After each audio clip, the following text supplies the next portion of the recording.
আমরা এই মুহূর্তে অবস্থান করছি 24 নং ওয়ার্ডের, এলাকাটার নাম হচ্ছে দক্ষিণ বাগমারা। এখানে আনো ক্যামেরাটা।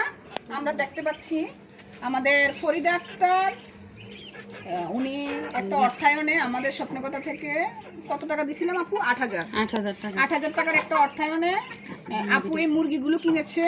দেখি মুরগিগুলো ভালো করে দেখো, এখানে কি কি মুরগি আছে আপা? ফার্মি মুরগি আছে, দেশি মুরগি আছে, দেশি ফার্মি, আর পরে আরেকটি আছে আপনার লেয়ার দেশি পাউমি লেয়ার। তারপর দেখতে পাচ্ছি এখানে হাঁসের বাচ্চা, এগুলো কি নিছেন? আর কি করছেন? এরপরে যে আরো বাইরেও আছে, বাহিরে দেখা, এই যে বাহিরে হাঁসগুলো কিনেছেন উনি। একটু বড় করে দেখো, জুম করো স্ক্রিনটা। হ্যাঁ, এই যে এখানে একটা সিনা আছে। হ্যাঁ, আর আর কি কিছু করছেন আপা? না এগুলো? হ্যাঁ, আরো আমি স্বপ্নকথা সংস্থার টাকা পাইয়া কিছু হাঁস মুরগি কিনছি।